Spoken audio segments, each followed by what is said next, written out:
Hello friends, पिछला video में हमने 12th मैथ के एक्सरसाइज 1.3 के क्वेश्चन नंबर 4 तक को कंप्लीट किया था।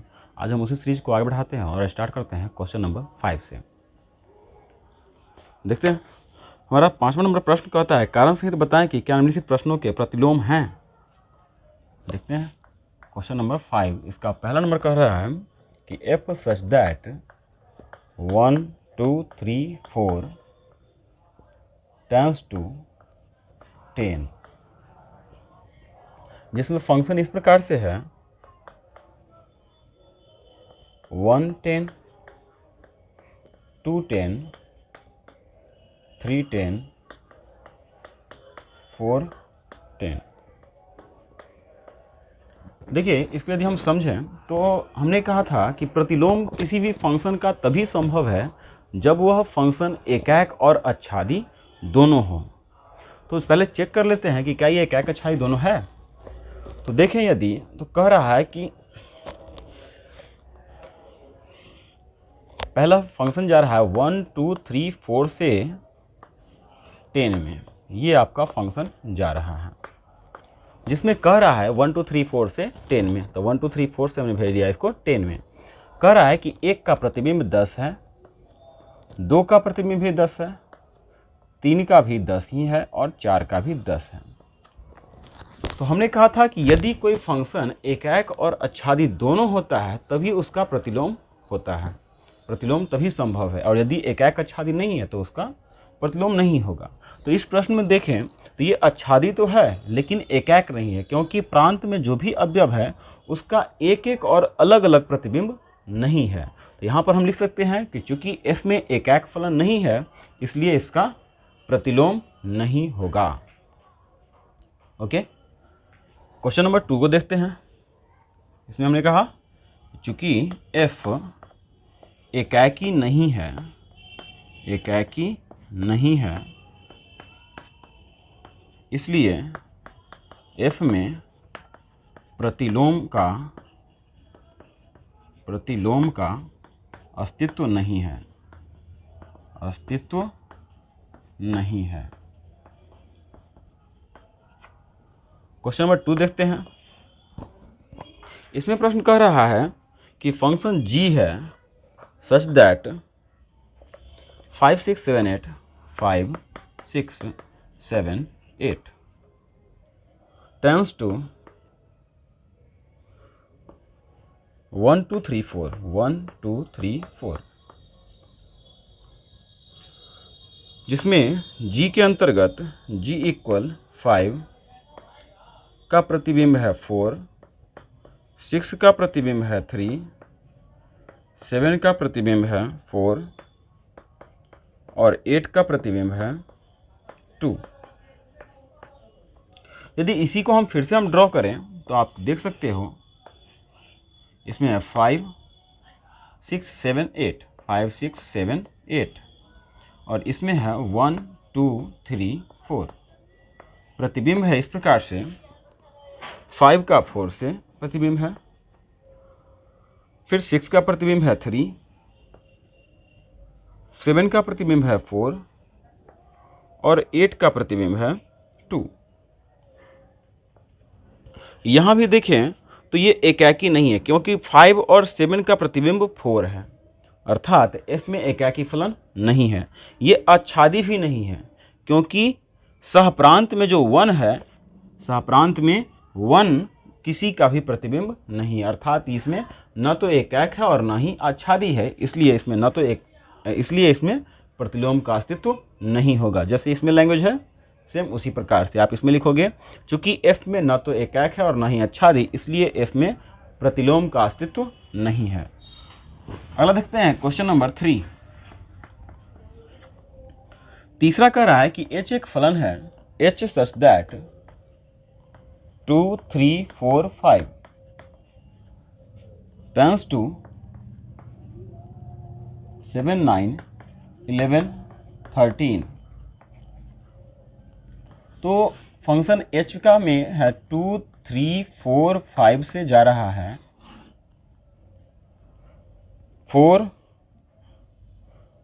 7 9 11 13 और कह रहा है कि h के अंतर्गत जो प्रतिबिंब है वह है 2 का प्रतिबिंब 7, 3 का है 9, 3 का 9, 4 का है 11, 4 का 11 और 5 का 13।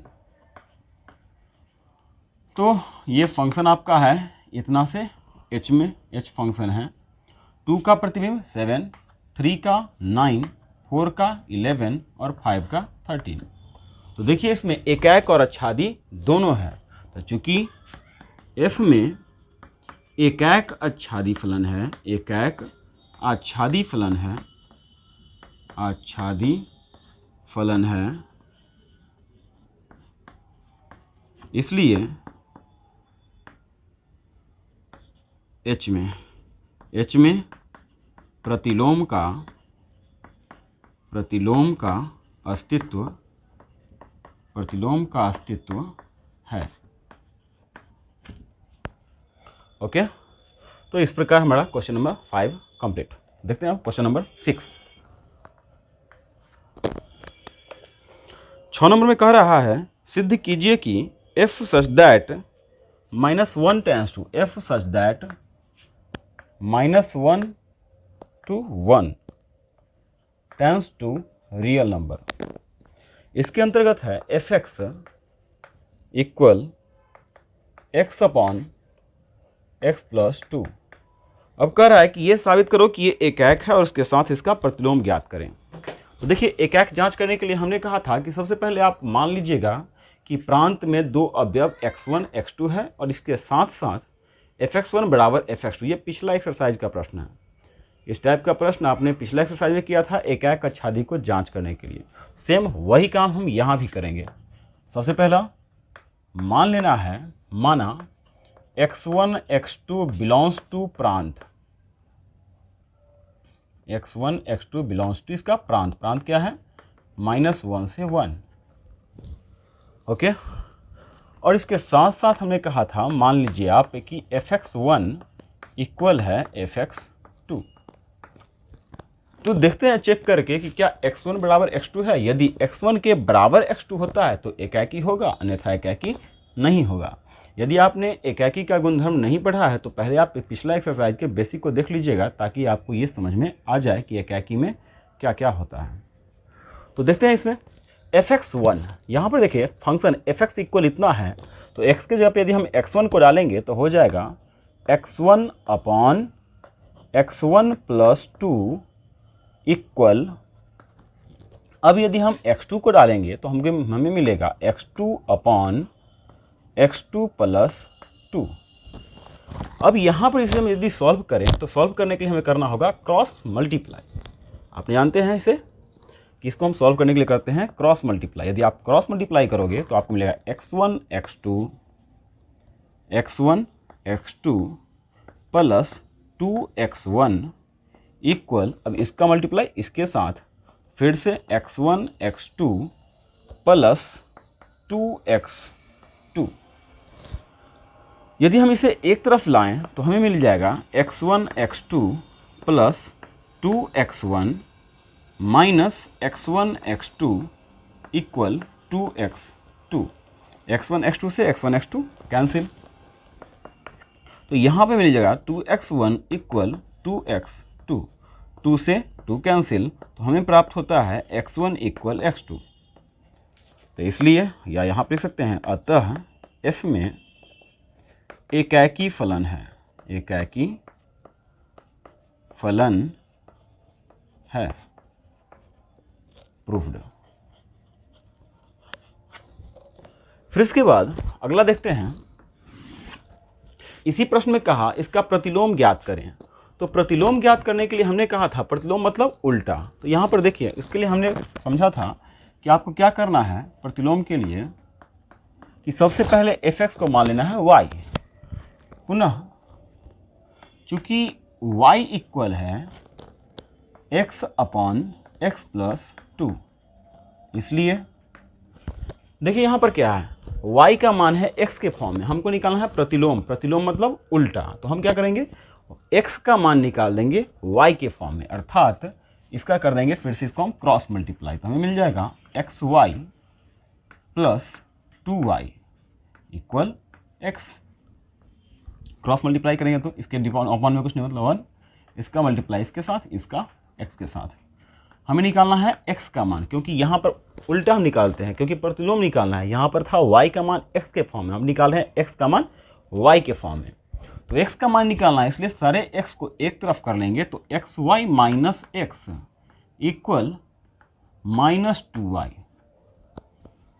उधर में ये माइनस में प्लस में था, इधर तो माइनस में, ये था इधर प्लस में, उधर गया तो माइनस में। अब हम यदि चाहें तो दोनों में से माइनस एक्स को कॉमन ले सकते हैं, तो हमें मिलेगा माइनस को कॉमन लेने के कारण ये प्लस वाला हो जाएगा माइनस में, और ये माइनस वाला हो जाएगा प्लस में, तो हो जाएगा 1 minus Y equal minus 2y। Minus से माइनस कैंसिल, तो यहाँ से आपको हो गया x equal 2y upon 1 minus Y. यही हो जाएगा आपका आंसर। इसलिए आपने पढ़ा था कि x को हम, क्योंकि हमने पढ़ा था कि fx इक्वल होता था y, तो यहाँ से हमने किया था जब हम f को उधर ट्रांसफ़र करते हैं तो था x equal f inverse y। ये आपको याद होगा, पिछली कक्षा में इसको हमने बार बार समझा था, अच्छी तरह से इसको समझ लिया था। तो x के जगह पे हम यहाँ पर चाहें तो लिख सकते हैं f inverse y equal 2y upon 1 minus Y. तो यही पे आपका हो जाता है आंसर। ओके, यही हो गया आंसर।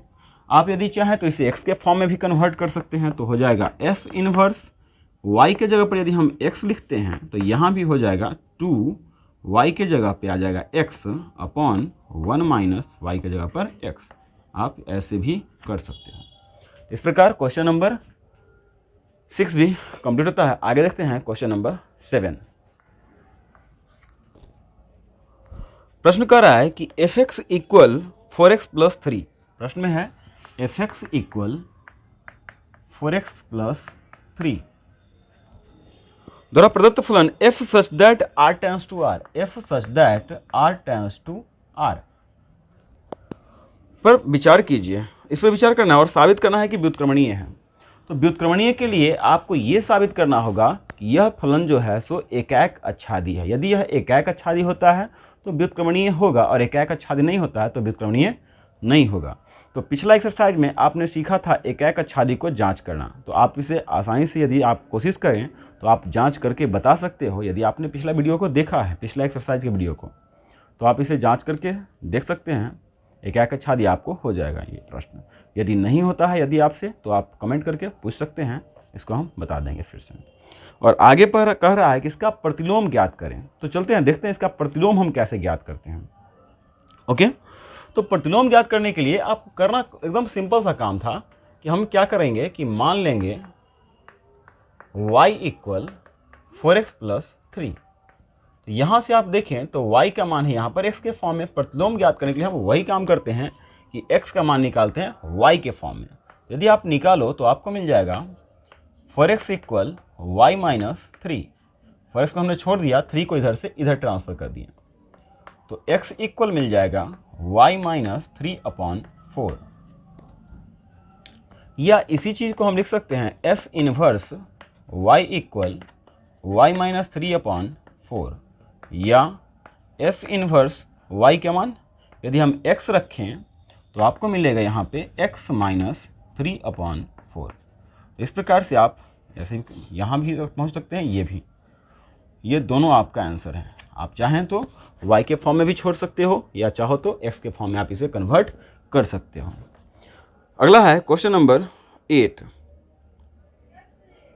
इसमें भी वही बात है, आपसे कह रहा है कि पहले ये साबित करो कि व्युत्क्रमणीय है। व्युत्क्रमणीय मतलब एकाएक आच्छादी है, तो एकाएक आच्छादी आप जांच कर सकते हो। फिर कह रहा है इसका प्रतिलोम ज्ञात करें, तो प्रतिलोम भी आप आसानी से ज्ञात कर सकते हो। अब सेम इसी प्रोसेस से, ठीक है, आप करके देखिएगा। हम इसे भी छोड़ रहे हैं आज। नेक्स्ट है क्वेश्चन नंबर 9। इसमें देखें तो इसमें कह रहा है कि इतना पर विचार कीजिए और सिद्ध कीजिए व्युत्क्रमणीय। चलिए तो 9 में थोड़ा सा हम इसमें समझ लेते हैं, प्रश्न को थोड़ा सा हम आसान बना लेते हैं, उसके बाद आप करके देखिएगा। क्वेश्चन नंबर 9 में कह रहा है कि एक फंक्शन आपको दिया है f(x) equal 9x² plus 6x plus -5। तो देखिए हम थोड़ा सा इसको खाली आसान बना दे रहे हैं, उसके बाद आप इसको करके देखिएगा।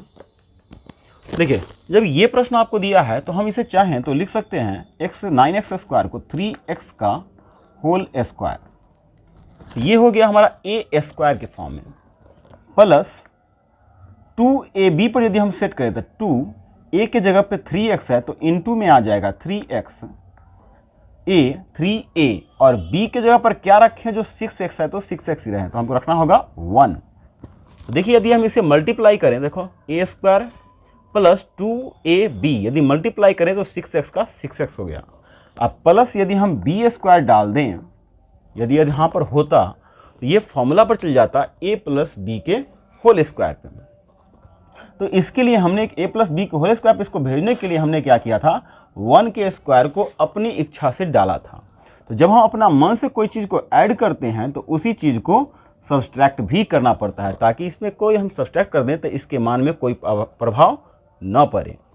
फिर यहाँ पर -5 है तो इसके साथ हम अटैच कर देंगे -5, और इसे सॉल्व करें तो यहाँ से यहाँ तक ये चला है आपका फॉर्मूला पे a प्लस बी का होल स्क्वायर, और -1 है तो -1 और -5 है तो -5, अर्थात यहाँ पे आपको फंक्शन मिल जाता है 3x प्लस 1 के होल स्क्वायर -6। अब ये फंक्शन आपका आसान हो चुका है। अब यहाँ के बाद आप बना करके देखोगे इसको व्युत्क्रमणीय के लिए सबसे पहले आप साबित कर लोगे एक आच्छादी है या नहीं, ओके, और उसके बाद इसका व्युत्क्रमणीय भी निकालोगे, ओके। तो हमें लगता है कि इसके बाद यदि आप इसको प्रैक्टिस करो, इसको यदि बनाने का प्रयास करो तो आप आसानी से इसे सॉल्व कर सकते हैं। अगला हम देखते हैं क्वेश्चन नंबर 10। चलिए इसको हम समझ सकते हैं, इसको थोड़ा सा बनाना पड़ेगा। सबसे पहले इस प्रश्न में कहा है कि मान लीजिए कि f सच दैट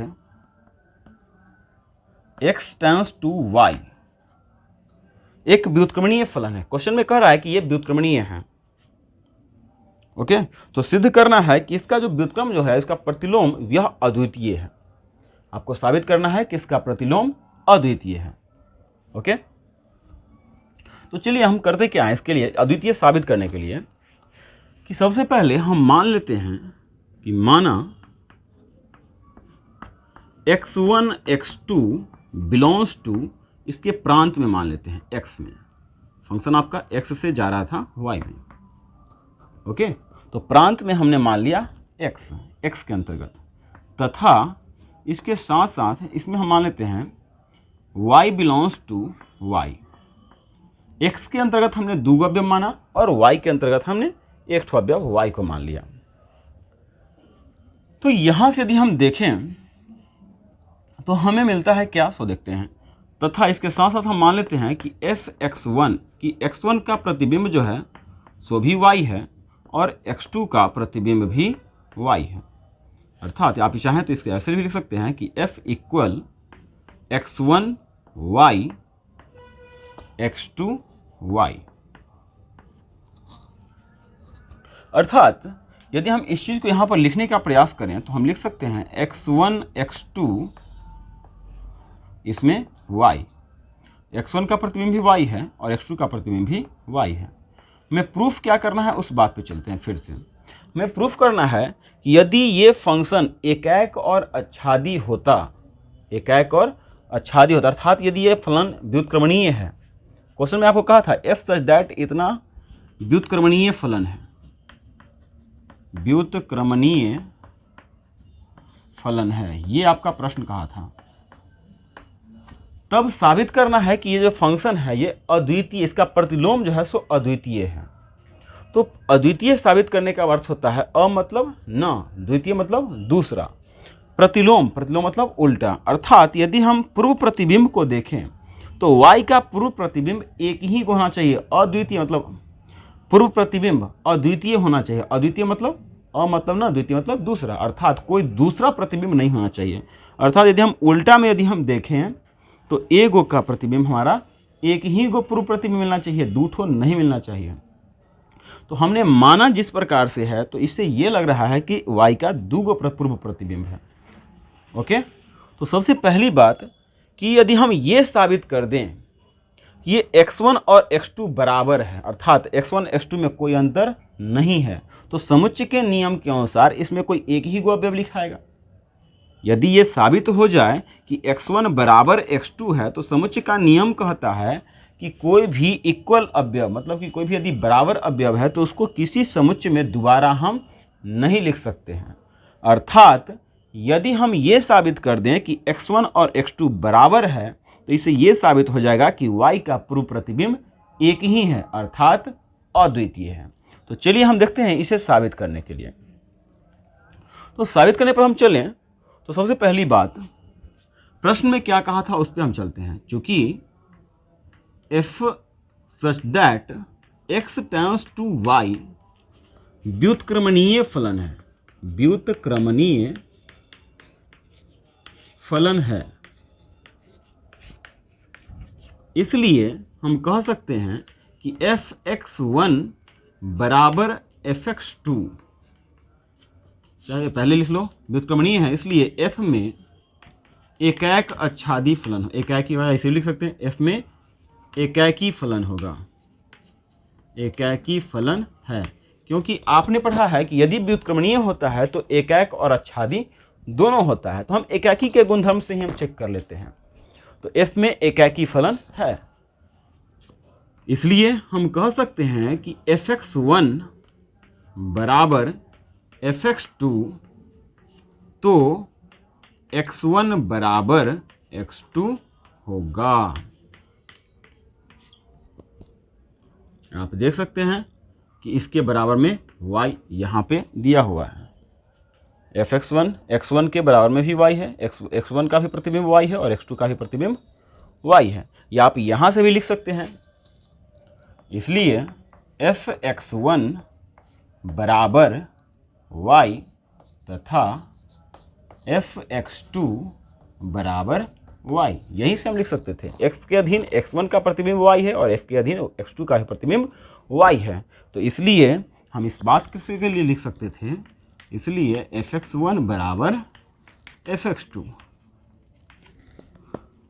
ओके, तो हम यहाँ से भी कर सकते थे। अब यहाँ से हम आ जाएं कि चूंकि ये व्युत्क्रमणीय है इसलिए इसमें एकाएक होगा, एकाएक है अर्थात इतना बराबर इतना। ओके, यदि बराबर होता है तो दोनों बराबर होगा। अतः f का प्रतिलोम अद्वितीय है, अद्वितीय है। ओके, तो देखते हैं क्वेश्चन नंबर 11 में है f such that 1 2 3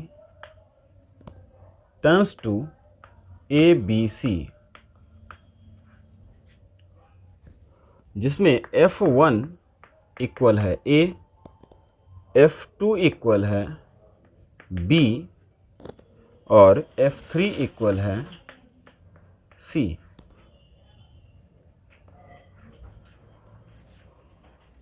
तो कह रहा है कि f इनवर्स ज्ञात कीजिए और प्रूफ कीजिए कि f डबल इनवर्स बराबर f है। सबसे पहले देखते हैं यहाँ पे, देखिए 1 2 3 से है a b c में, ये फंक्शन है जिसमें 1 का प्रतिबिंब है 1 a, 2 का है b और 3 का है c।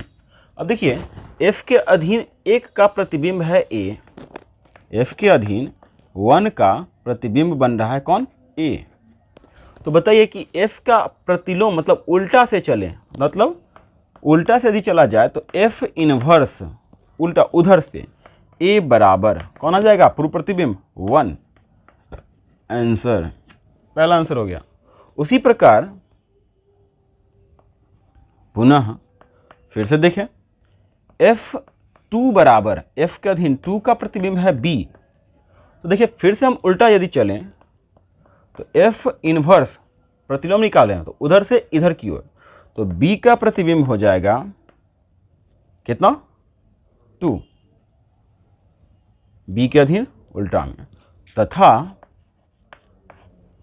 f के अधीन 3 का प्रतिबिंब है c। तो हम उसी प्रकार यदि हम यहाँ पे सॉल्व करें तो आपको मिल जाएगा f इनवर्स c इक्वल 3। ये हो गया हमारा आंसर। इसी प्रकार आपको ये भी साबित करना है कि एफ डबल इनवर्स बराबर एफ है।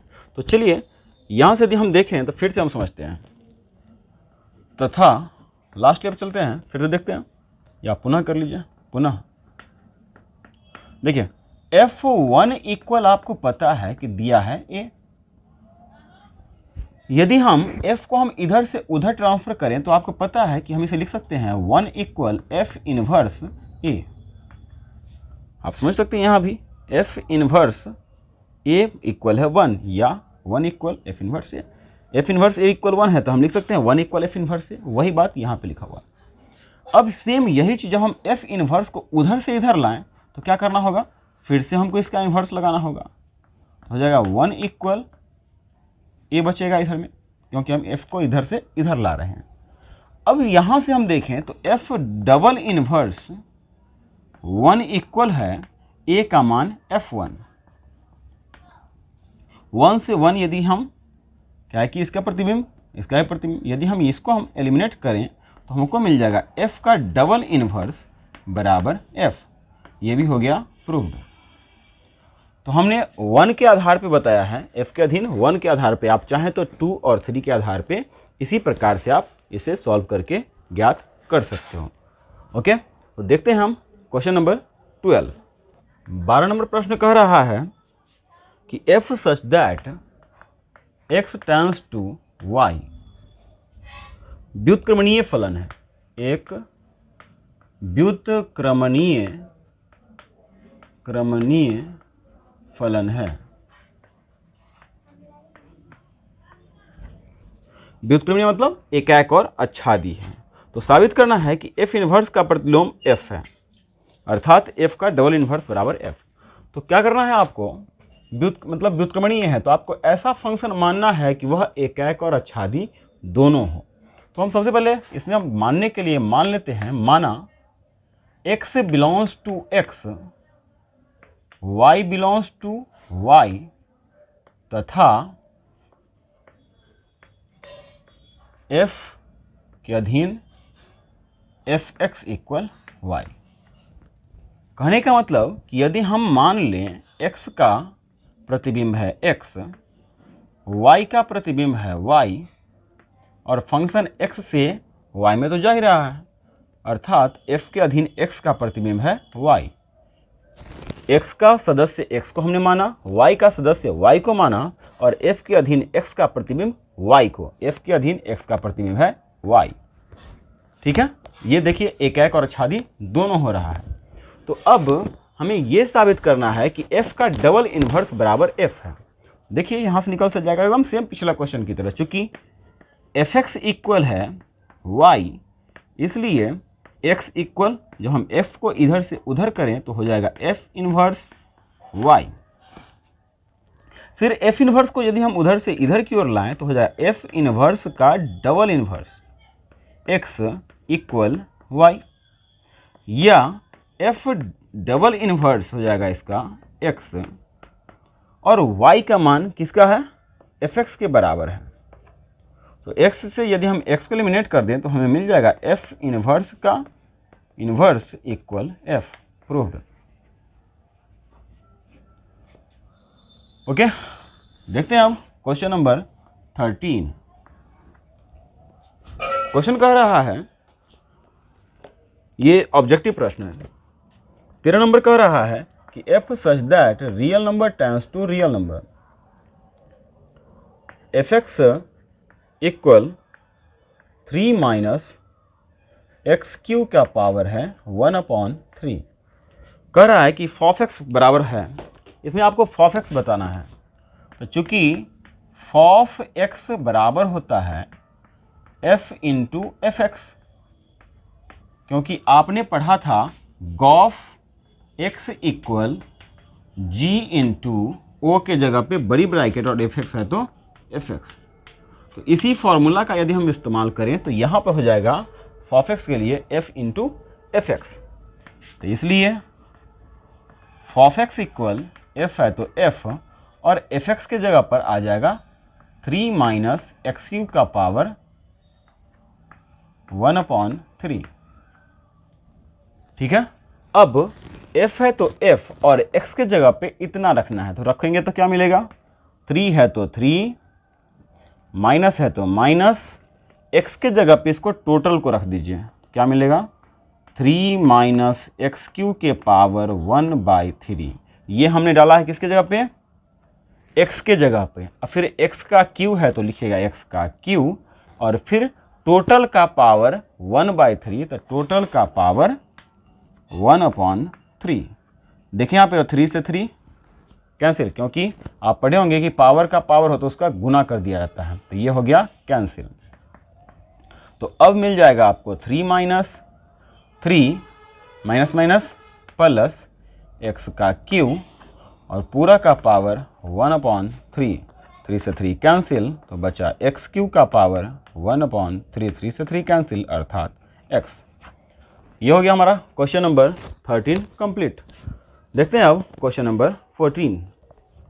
14 नंबर प्रश्न है एफ एक्स इक्वल 4x/3x + 4। इसमें कह रहा है इसका प्रतिलोम बताइए। प्रतिलोम ज्ञात करने के लिए जानते हैं क्या करते थे, F x equal Y 4x/3x + 4। प्रतिलोम निकालने के लिए y का मान है x के फॉर्म में, हमें उल्टा ज्ञात करना था, x का मान y के फॉर्म में। तो क्रॉस मल्टीप्लाई करोगे तो मिल जाएगा 3xy + 4y = 4x, या 3xy उधर से इधर आया तो -4x = 4y, या दोनों में से यदि हम x को कॉमन ले लें तो हमें मिल जाएगा 3y - 4 = 4y, या x = 4y/3y - 4। ओके, तो देखते हैं ऑप्शन में क्या दिया है।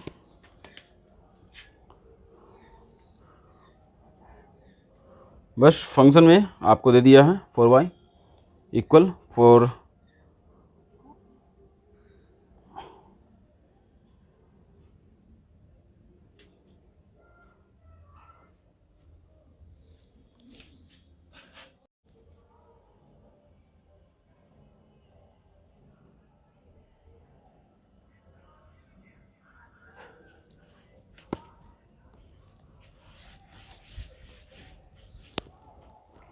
क्रॉस मल्टीप्लाई करेंगे तो हमें मिल जाएगा 3xy + 4y = 4x, या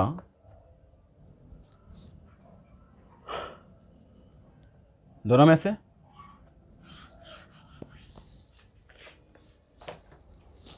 तो इसे सॉल्व करने के लिए हम करते क्या थे, इसका क्रॉस मल्टीप्लाई। यदि हम क्रॉस मल्टीप्लाई करें हमें मिलेगा 3xy + 4y = 4x। यहाँ के बाद इसमें हमको निकालना होता था x का मान, इसलिए सारे x के वैल्यू को एक तरफ कर देंगे तो हो जाएगा 3xy - 4x = -4y।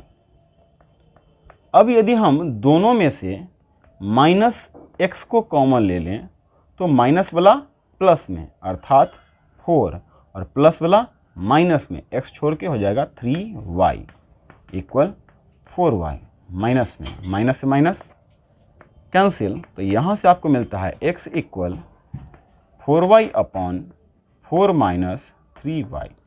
तो यही इसका प्रतिलोम है, f इन्वर्स y = हो जाएगा 4y/4 - 3y। यही आपका प्रतिलोम है, यही आंसर है जो भी ऑप्शन में हो। ओके, तो ये एक्सरसाइज समाप्त होता है। मिलते हैं नेक्स्ट वीडियो में अगला एक्सरसाइज 1.4 के बेसिक के साथ। तब तक के लिए गुड बाय।